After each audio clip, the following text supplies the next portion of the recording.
For this Thought Thursday, I'm going to be talking about minimizing gear on set. Here's the story.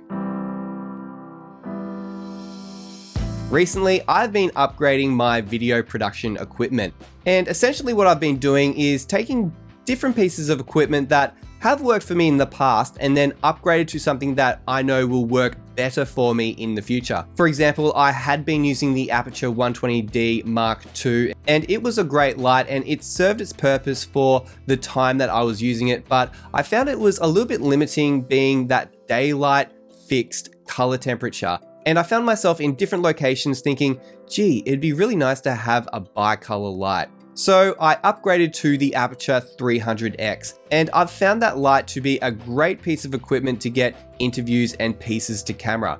The biggest downside that I've found so far is it is a fairly large light and it does take up quite a big footprint. And I've found myself in different locations ranging from large rooms to small office rooms. And for that light to be used properly, I like to use it on a C-stand, and for some of the locations that I've been filming in recently, there just isn't enough room for that. So it's got me thinking, do I really need this big light with this big light source to be able to get good images? And one lighting setup that I have really enjoyed using lately has been my Aputure 60X on a simple light stand using a V-mount battery to power it.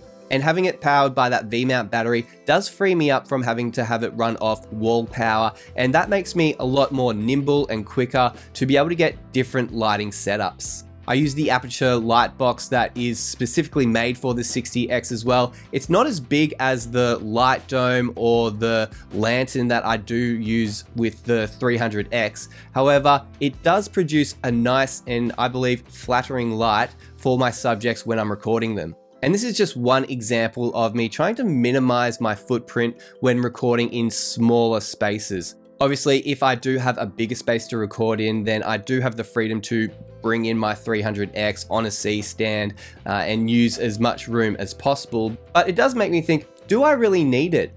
And I've been finding more recently that the answer is no, it's not 100% needed all the time. To be honest, sometimes it is nice to bring out the big lights to be able to impress your clients and show them the value that they're really getting out of you being a professional video producer and charging professional rates. However, maybe clients don't really care about that stuff and they just want a great image in the final video. So I think I'm going to be continuing on this creative journey, trying to figure out what is practical for my video shoots. Do I need to have big lights and gimbals and multiple cameras and sliders on every shoot? Or should I try to minimize the amount of gear that I bring on set to simplify the whole process? Honestly, I don't think there's a hard and fast answer to that. I think every project is different and requires different things. Some projects require multiple cameras, they need multiple tripods or sliders or gimbals or a whole variety of different things. And the best way to figure that out is to get a detailed brief, obviously, before turning up to set and starting the project. So I think I'm going to be trying to find that happy balance between minimizing gear and also being prepared for the project when I'm getting there. I never want to turn up to a project and find out, oh, I need to use a gimbal for this project. I have one of those, but it's at home. So I don't want to be so minimalist that I'm cutting out gear that I really actually do need, but I also don't want to be bringing all my gear to set every single time.